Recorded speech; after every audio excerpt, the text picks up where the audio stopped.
mainstream of politics. Because there is a complete disconnect between the middle classes, the educated people, the intelligent people who can make a contribution to the country, and the political process. Sridhar said it very graphically about his perception of politics in Kadapa district. But that's not entirely off the mark. They may not have guns here, they may not have those jeeps and all kinds of sickles, but politics roughly is the same thing all over the state and probably most parts of the country. The other day when I called on the president, even without giving me a chance to say anything, the first question he asked me is, look, you are a great thinker. There seems to be a tremendous disconnect between the upper middle classes who want to acquire influence and power but without playing a role politically. And if they want to play a role politically, without a major party's support and without crores of rupees being spent, there does not seem to be a chance. How do we bridge this gap? That was the first question he raised. And he's not a starry idealist. He's a very pragmatic, rooted politician who has seen it for 40, 50 years in Tibet. This is the only answer. All of us these challenges, there is no shortcut. Overcoming our displaced of politics, recognizing that true politics is a noble endeavor. It's also a tough endeavor because in an environment where most people do not give anything for the country, they only take care of themselves, but they criticize and complain most of the time. For us to take responsibility means we are inviting criticism now. The very fact that you say that I want to play a role makes us targets. Because the people who are angry out there, they don't understand who is good, who is bad. They lash out. It doesn't matter who you are. Once you are in the political process, you are the guilty person. So it takes courage. It's necessary. And I'm truly proud of you. I feel very, very hopeful about the future of this country. A second point I'd like to mention. I asked Mr. Ramraju what happened to our friends like Sirisha and others who were so actively involved. And he said, because of this whole excitement about IAC and a belief that overnight results can be achieved, and anger and attack is a solution, some people are in confusion. I want to honestly address this issue because all of us are supporters of anti-corruption. And please follow this carefully. That's the reason why I wanted to speak actually before the media came. Even if anyone didn't invite me, I wanted an informal chat. The notion that this is a fight between good and evil is a very dangerous notion.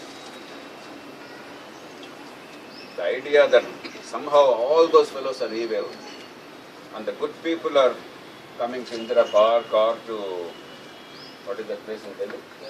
Jantar Mantar or India Gate. These are all noble people and there is a war between the two is a very dangerous, it's a very selective notion. It's a very exciting notion. Because you get the headlines, you get the TRP ratings, you get a lot of media coverage, but it's a very dangerous notion. It is a faulty notion. This is not a fight between good and evil. It is a fight between citizenship and ignorance. It is a fight between participation and abdication. I know it's a very hard lesson to convey, but I want you to reflect on this, to think about this. There are many people in these parties who are very much like you and I. Believe me, in every one of these parties, though they are not a majority unfortunately, there are many people like you and I in these parties. They have chosen a platform which is viable already. It has a brand image which is big, which is likely to put you in a position of some influence and power.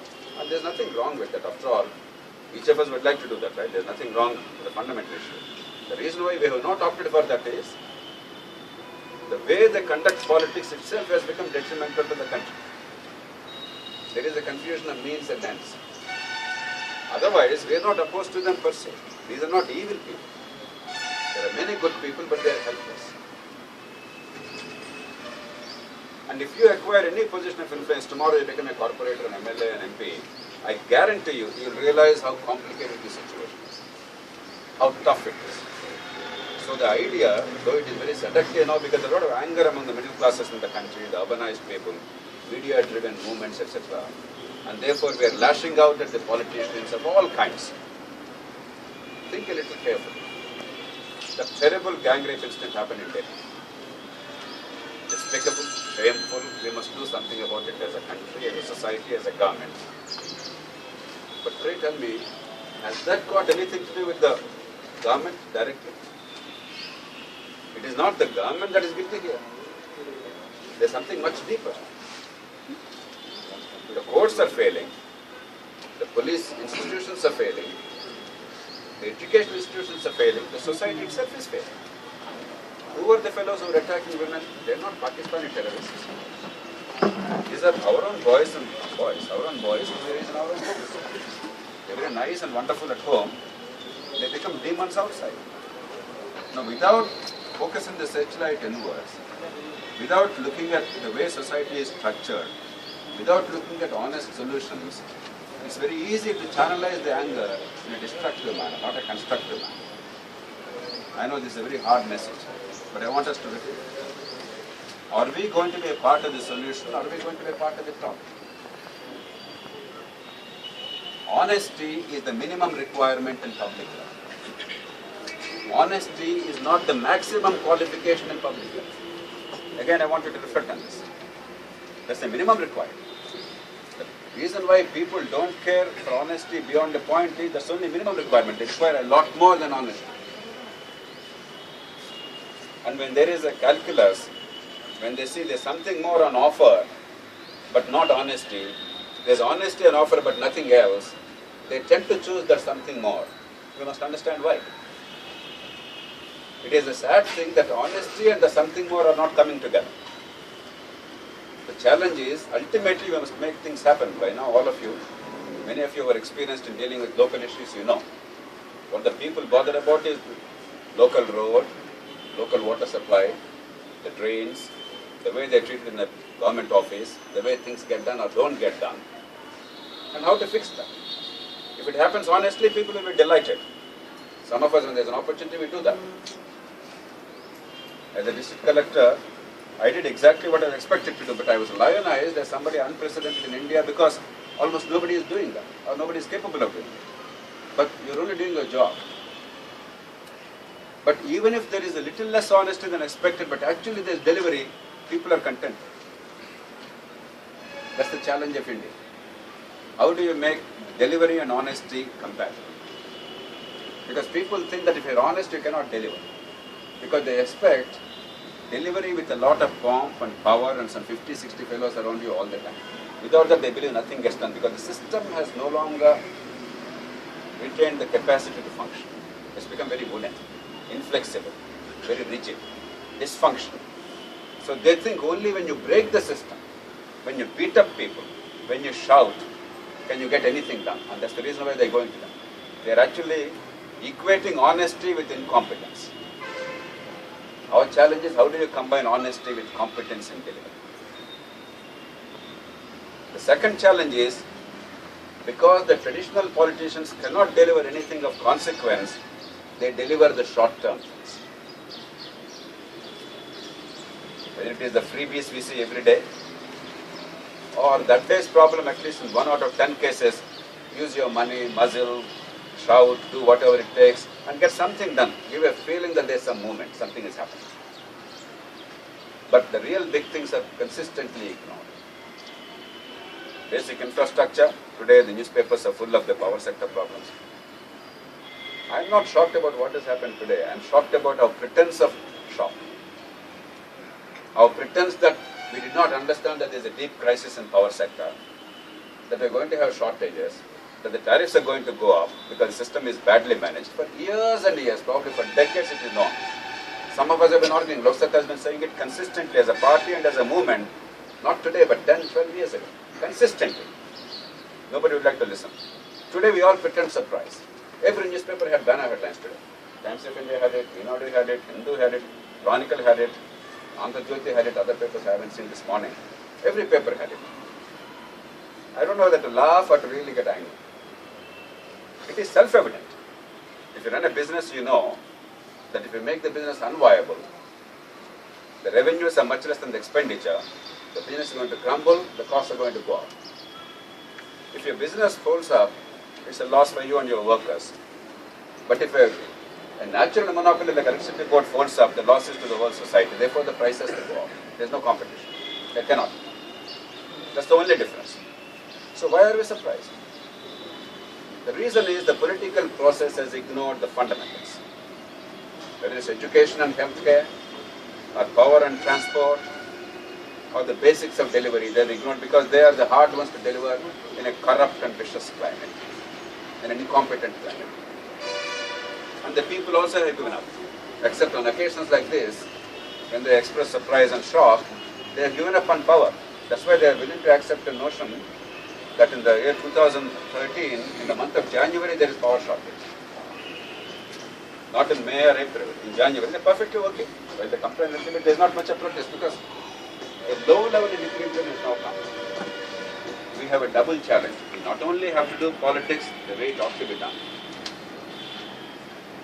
but we also have to focus on the fundamental long-term things which the people do not seem to be interested in. That is the challenge. That's why our task is not going to be easy. I can tell you it's not going to be wonderful, easy, everybody is going to love you. No. A lot of people are going to hate you because you're going to remind them every day of tomorrow, not this week. Because we care for the future for this country. The voters don't seem to care much. On occasion, they are suddenly showing surprise and anger and coming onto the streets with anger. But on a sustained basis, if you say, my focus is education and healthcare, my focus is transport and power, my focus is building systems to improve delivery, they are not interested. So this is a fundamental challenge, but if we don't really address this challenge, it is not going to be an answer. I'll tell you now my concern about IAS, because I want to be candid with you. Except honesty and anger, they are not offering anything else. I'm disappointed. We have talked to them. We are talking to them consistently. We've been pleading with them, look, do not let this moment go waste.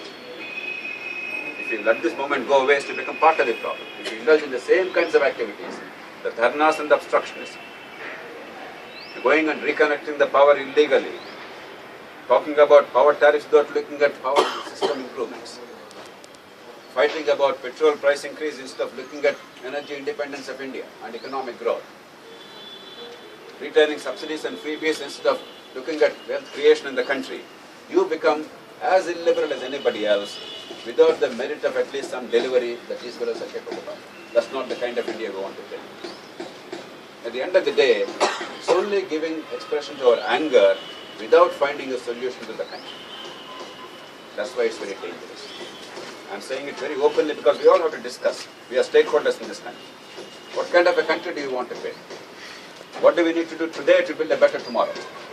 Can we exactly say the same things as other fellows and build a better tomorrow? I can guarantee you by tomorrow there will be calls for guns and all kinds of things and power tariffs and all this. Every single party will join that except Lok Sabha. All parties will pretend that there is a shock and horror and they are not guilty of any wrongdoing in this country or state, and this is some terrible thing which is upon us by Karan Kumar Reddy, therefore he must be hanged, everything will be all right. There is nothing more cynical and dishonest than that kind of nonsense. But it is a tough message. I am not saying as members of a political party we must convey this message every day, but we must understand this. We must never be a part of the problem. Unfortunately, IAC types have never found an answer to the problem. They're only channelizing the anger because they have understood the way the media works, which is good. But they are not finding a constructive and creative channelization. And ultimately, therefore, that becomes a huge part of the problem, with an added problem, and that is creating anarchy in the system, because you will now completely losing respect for all parliamentary institutions and constitutional institutions. That everybody is bad, we must come onto the roads. We want a Tahrir Square movement in the country. We want a Tiananmen Square movement in the country. That's not what we need. We need a systematic change in many things. In politics, the way the system is managed, in education, healthcare, and power, and transport, and building integrity as an integral part of public life, and a whole lot of things. A third point I'd like to make. Therefore, clearly we have a challenge. We have a challenge because we are confronting the traditional parties and the traditional ways. We have a challenge because there is now a deflection of purpose on the part of middle classes. The middle class is now finding cheap thrills. Again, I'm being very harsh. These are cheap thrills. It's easy to shout one day and pretend that you've done something fantastic. It's much harder to take responsibility, to mobilize public opinion, to make people look at it harder today to build a better tomorrow. And we are confronting both of them simultaneously.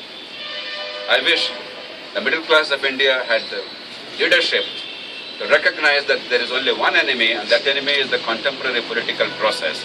We must address that, but we cannot destroy India in the name of fighting them. But right now that's not happening, therefore we have a tough task. But there is no other option available. We have to make this happen. Therefore, a third point I'd like to make is, we now have to build an organization of the kind that we all believe in. An organization of the kind that was built during freedom struggle. During freedom struggle, it's exactly this kind of people who are sitting. They may not have been software workers, but the educated, the enlightened Indians, they participated. They provided leadership. In a way, we are going back to that era. But we also require to have common purpose. One of the complaints against the middle classes is they speak in too many voices. They are not amenable to discipline. They cannot synthesize, they only analyze too much and they all have different perceptions. But they don't have an overarching philosophy, they do not know how to really come up with a synthesis. If Lok Satta has any claim to credit over the past 16, 17 years, it is that we have broken that myth. We have come up with an overarching pan-Indian philosophy that benefits tomorrow, even as it addresses today's concerns. And with that framework, we can come up with a sense of solution to almost any major challenge of India. There's nothing which is intractable. There's not going to be a perfect solution, but we can find a satisfactory solution. Issues as difficult as reservations, for instance, or subsidies, or the fiscal deficits. The easy to the complex, we now have a framework which is satisfactory. Satisfactory because it can build consensus among all sections of society. Satisfactory because it can protect tomorrow. It can build a better tomorrow. Satisfactory because it's a practical and viable set of options. It's not some theoretical, remote prescription. That is our opportunity. Now we have to build an organization very much like the freedom fighters built painstakingly. We cannot build an organization like Congress and TDP and Vaikapa, etc. If that's what we want to build, we don't require to build a new party. In those parties, leadership is already predetermined, anointed. The next leader is the child of the leader today. Again, anointed. That in the 21st century, we are willing to accept the notion that major parties are led by sons and daughters and grandsons. I don't know about you guys, but I'm ashamed. I am deeply, deeply ashamed. That means the system has collapsed. Unless we can generate new leadership every year, every cycle, not merely every generation, unless a new member has the opportunity to become a leader within a short time, it's a big challenge. Somebody who says, I'm a new member, if that somebody becomes within a year or two the leader in the ward, in the constituency, in the district, in the state, I'll be delighted. Because competence, passion, ability, leadership qualities are not anybody's prerogative. Barack Obama was unknown 10 years ago. Believe me. I probably was better known in Chicago City than he was 10 years ago. Because whenever I went to Chicago, National Public Radio was interviewing me every time. At least a few 100,000 people knew what I was talking about. At that time, Barack Obama was totally unknown. But the system gave a very bright man with leadership qualities and good ideas an opportunity to become a leader overnight, without having to wait for 30, 40 years. He didn't become CEO. It's a great tribute to the system. Or David Cameron, unknown 10 years ago. He became 5-6 years ago opposition leader, Prime Minister. That is what a genuine political system is. A hospitable political system is.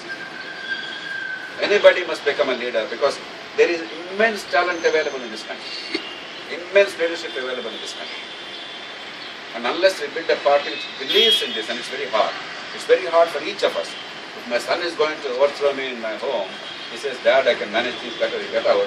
It's very painful. If as a founder of the party, I find that there are people who are more capable than me, who can actually displace me easily, it's not easy for me to take that. It's normal human nature anywhere in the world. I can understand that. But unless we allow that to happen consciously, at the same time, ensure that the right kind of leadership rises. The people with the ability, with integrity, with charisma, with the ability to reach out to people, mobilize public opinion.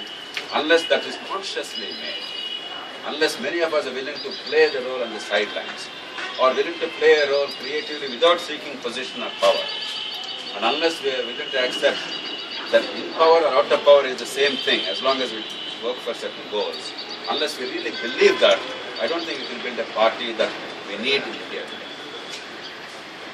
And we are now in the process of doing that. It's a challenge, it's not going to be easy.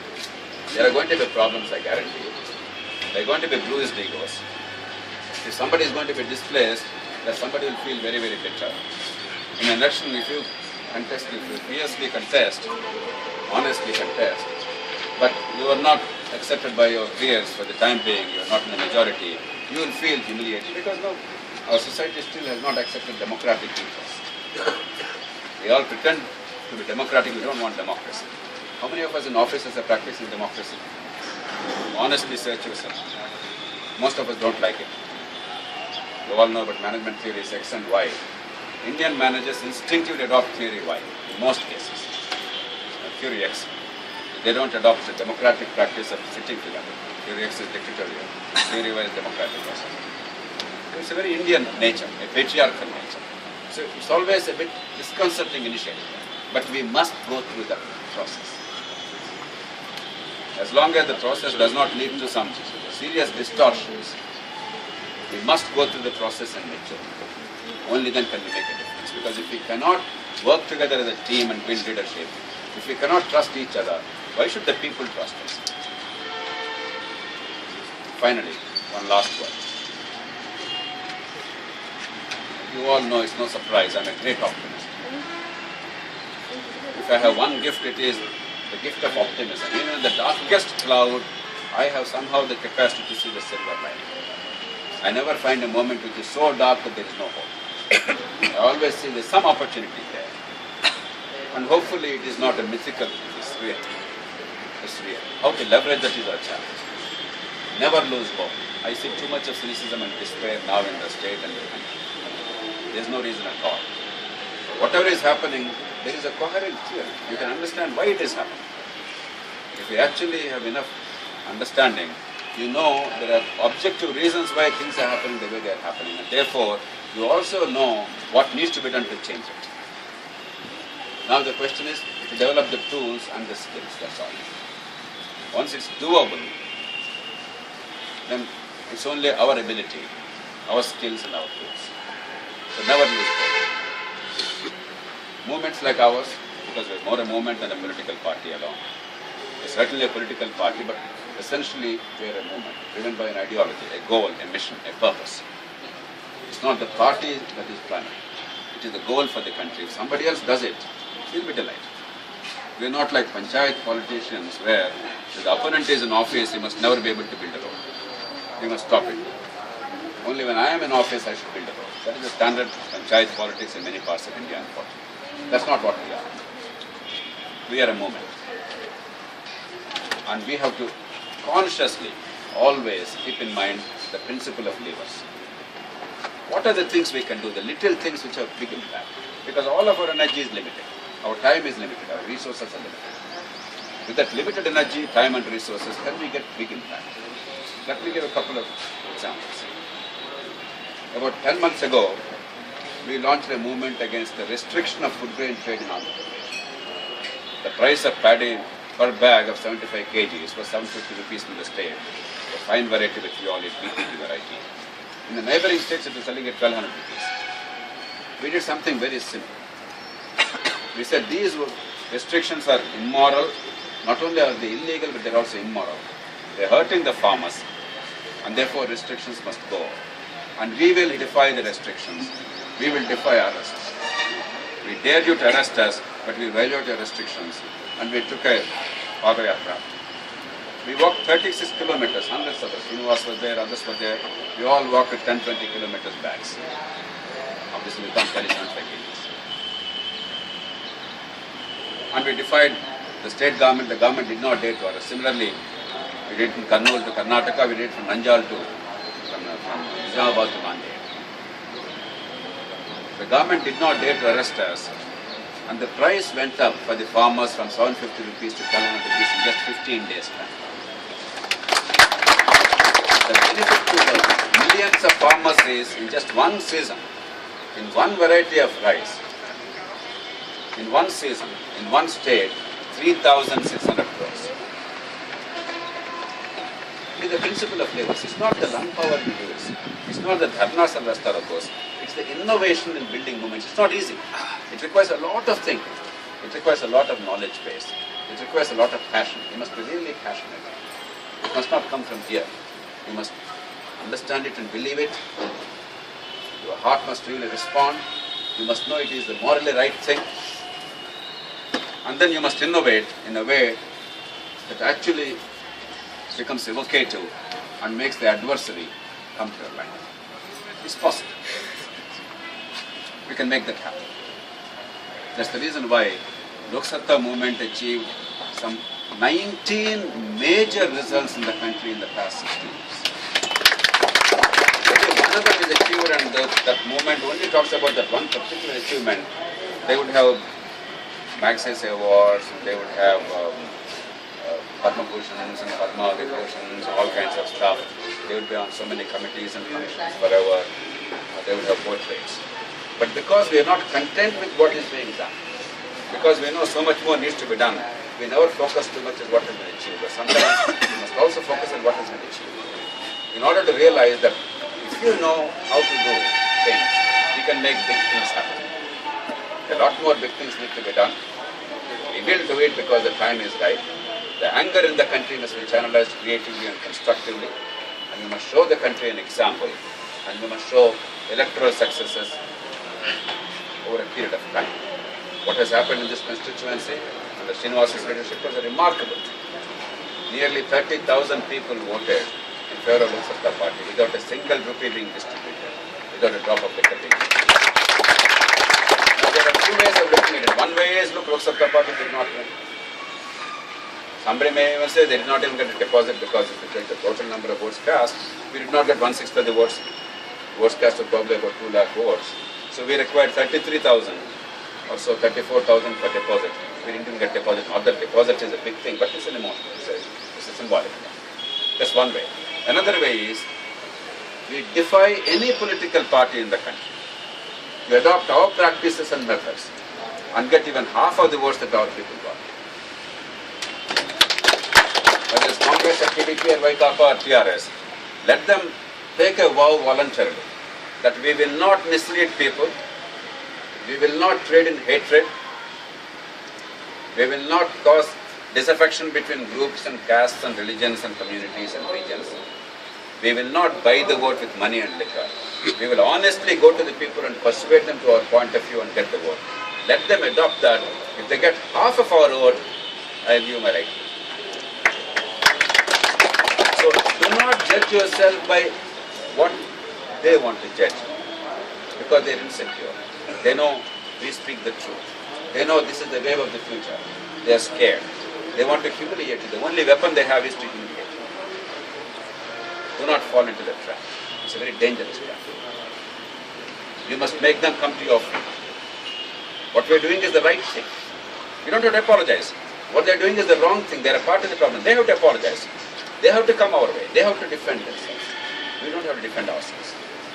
We have to only work harder and better. We have to get more and more people involved. We have to get more leadership. But we have nothing to defend ourselves. We have nothing to apologize for. The road is going to be hard. I guarantee you that. I hope it will not be very long, but it may be long also. I don't know. We have a right to hope that we will achieve things quickly. But who knows? It's not physics. It's not mathematics. It is society. It is the dreams and aspirations and the level of understanding and thinking of millions of ordinary illiterate people with all kinds of prejudices, fears, with insecurities. That's what democracy is about. So it may even be long, but certainly it will be hard, even if it is short. My appeal to all of us is, if we know what we are seeking and why we are seeking, doesn't matter how long it is, doesn't matter how tough it is, we will adhere to this path, we will achieve results. Because the path of Lok Satta, by whatever label, tomorrow it may be some other label, some other people may do it better. We are not saying we alone should do it.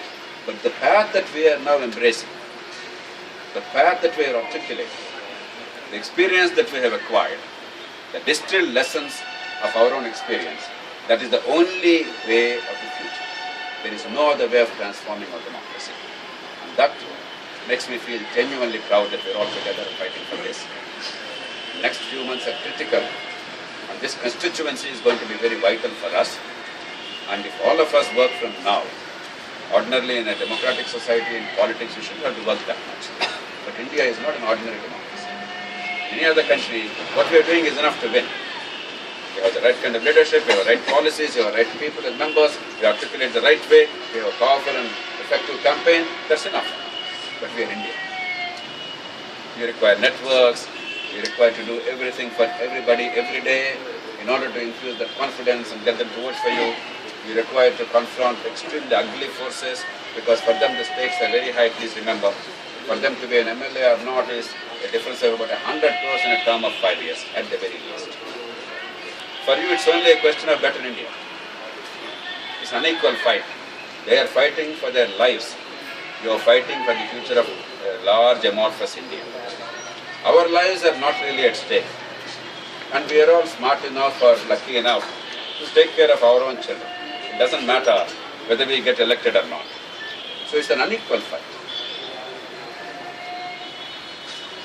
It's an unfair fight. But it's a necessary fight, there's no choice. Life is not fair because our society is not fair. Our democracy is not fair. And therefore, for us again to worry, because I see many people worry after 6 months or 3 months, what is this? They're so powerful, every day, on every occasion they have these flexis and banners and all kinds of massive public mobilization. Lakhs of rupees being spent, crores of rupees being spent. We are doing, all of us working people spending some time from our own pocket, 100, 200 rupees. How do you match them? It's going to be a challenge. Let's not revisit this every day. Let's not worry about this problem if it's a problem. We understand on day one itself. And therefore our method should be, how do you counter this effectively? And innovation, and integrity, and staying the course in the long term, they are the only things in our favor.